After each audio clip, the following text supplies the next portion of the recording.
everyone, it's Payton here. I apologize for the lack of professionalism that we have going on right now. I promise that once we get these up and running and I get the hang of it, that I will do these somewhere other than my mother's bathroom. The lighting in here is really awesome, especially at 9 at night. So this tutorial was inspired by my friend Amber. She told me to do that. And this is what I do personally. This is what I call the get your man smoky eye. Every time I've worn this look, I've been hit on. If I'm dating someone, they're like, oh my god, you look gorgeous. And someone told me they love me for the first time wearing this look. It's a take on Brigitte Bardot. Alright, first thing, I have a lot of hair, as you can see. So I'm gonna put a headband on. This is what Brigitte would do anyway. I have foundation on from today because I work today. Normally when I do this makeup look from scratch, what I do is do the eyes first anyway. So I'll probably put some more foundation on just so you can see how I do this. When I'm just going to go out and not do anything real too fancy, I'll use my NYC cover stick. It's cheap. I paid 97 cents for it, and this is in natural. I have eyeliner on for the day, I'm sorry. I tried to take most of it off. Okay, so I'm just going to pop that over my whole lid and then underneath a little bit. This look does not have to be perfect because you're going to go back in and clean it up. So this is Estee Lauder Cold Pencil in J37. And you can tell it's disgusting and has been used a million times, but it's black and it's coal and it smudges really well. So I'm going to take that, I have a mirror right here and I've got one right here too, so I'm going to take that in my waterline, just pull your lid down, and just coat the inside of your eye, your waterline, with that. I like this one a bit better than Max Molder. Personally for me, when I have contacts, or contact lenses, and have really watery eyes anyway, so. Alright, so there's your waterline, and you're just going to take it from this outer corner and flick it out like that on both sides. It looks kind of crazy right now. And you're going to take it over your lash line. Like I said, it does not be perfect. This is a brush I got at Sally's. It's a Face Secrets brush, and it says it's blending, but it's synthetic, so it's really good at blending. And I'm just going to take this, and in the outer corner where that was, just smudge it over a little bit, and then run it along that lash line too. Run it along your lashes. It's going to look kind of funky. You do not have to be perfect with this at all. This is just a base for the color to go on. And it helps hold the color and make it more of a gradient as opposed to looking like your whole eye is just covered in. Alright, so after that I'm going to take the same pencil I just used and go. See, what happens is you start getting black everywhere anyway, so this is why I never do my foundation before I do this look. Take that black and go underneath, right there, underneath where your lashes are as well.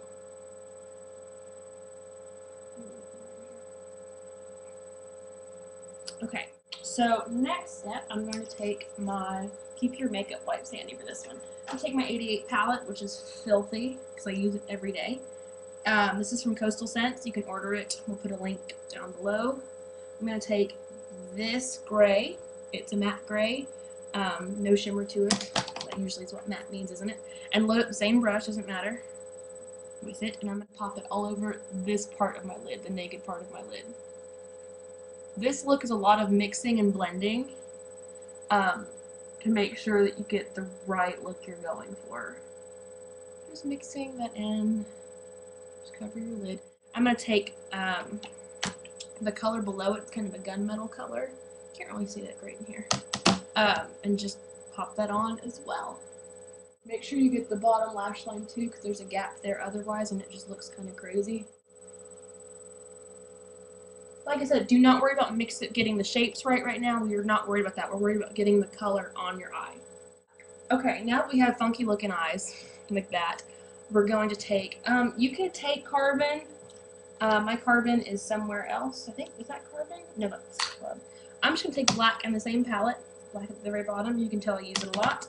And the same brush. You hardly ever need to switch brushes with this look. And pop it. See where we put the the black kohl pencil, we're going to go over it just to deepen it. The kohl pencil is just kind of to have a nice base to smudge it off of. And when you do this, you want to flick it out and connect it. Flick and connect. Swish and flick. And go under your eye as well. And you want to bring it over into your crease just a little bit, not all the way. So we have that. We kind of look like a raccoon at this point. You want to make sure the bottom and the top is connected. It doesn't matter how low you go. How low can you go? Because we're going to clean it up. So clean off the black off your brush and go in with this warm brown. You want the warm brown in this case, especially if you have used a lot. If you have brown or hazel or green eyes. Load up the same brush after you clean it off, make sure you clean it, and put it in your crease, right above where you just put the black and the gray. This is going to soften it, make it a little bit easier to blend. This is a big blending look. Blending fluffy brush. And just go over the brown. And the same on the other side. See why we do foundation last. Alright. Everyone has one eye that's slightly larger than the other one. That's completely normal. So what I'm noticing on this one is we need to put more gray in the crease. Or excuse me, on the inner part of my eye. We need to take the blending brush again and just make sure that black is not too black and make sure that it blends into one another as opposed to being two colors. And I'm going to take my pointer finger and wrap this around it and go around the corner to get that nice even cat eye. And the same on the other side. Like that. Actually, it's time for highlight. This is my personal palette. If you're doing makeup on someone else, get another palette. Don't stick your fingers in it. I'm going to take that first white at the top and just put it under my brow bone. Just to blend it and highlight the brow bone. Just kind of rub it in on both sides. I always have to warn people not to stick their fingers in palettes they use on other people. Luckily, I work at a makeup counter and I have access to sterilization. We're going to do liner. So we're just going to go back in, same where before, waterline. And we're going to do something called tight lining. And tight lining freaks some people out. So where you lift up your eye and you pop it in. Windshield wiper motions, just to make sure there's no gap. This freaks a lot of straight men out when I do that. That just gives it extra little oomph. Okay, we're going to take a liquid liner. I'm using currently, I change up, L'Oreal Telescopic Waterproof.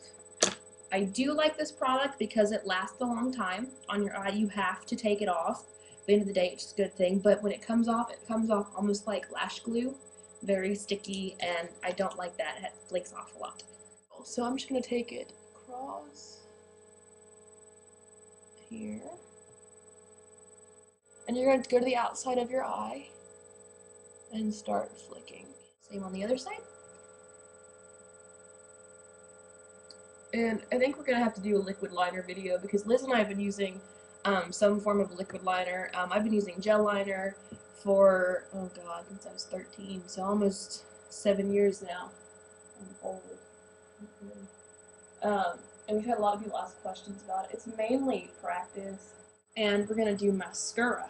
I'm currently using Lashadelic by Flirt. You can get it at Kohl's, where I work currently. This is why I have it.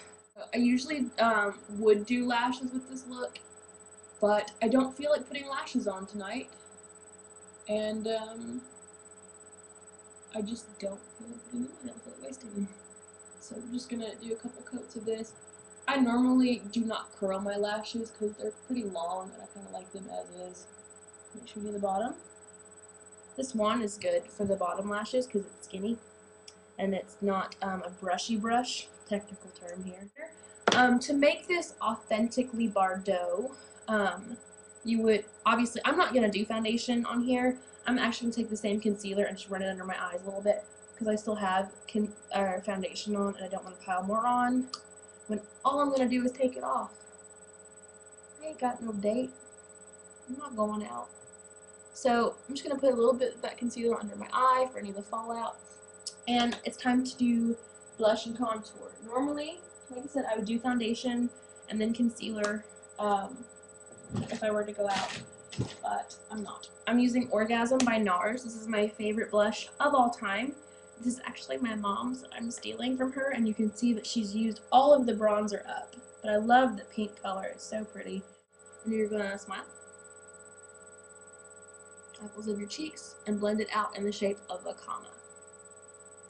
See? Or it's an apostrophe.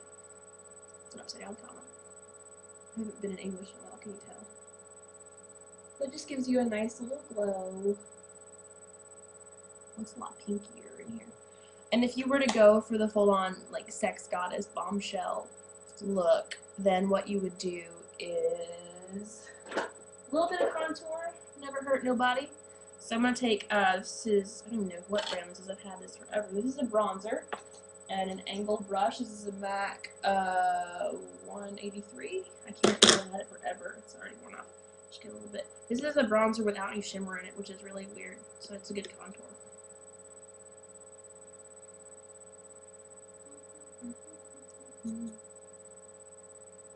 And then I always go over my blush with a fluffy brush. This is not a normal thing to do.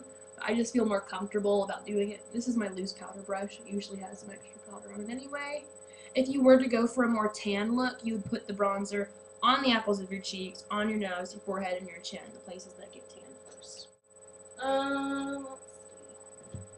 By the way, I stutter and say and tend to hum to myself when I'm doing these videos. I am nowhere near as eloquent as Liz, and I apologize.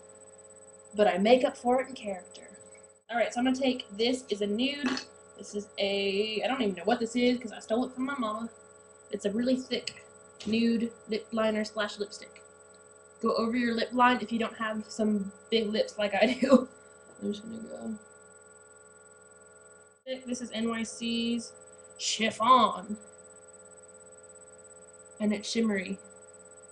And just blend it out with my finger. This is from Flirt as well. Flirt Glamorazzi in Adorable.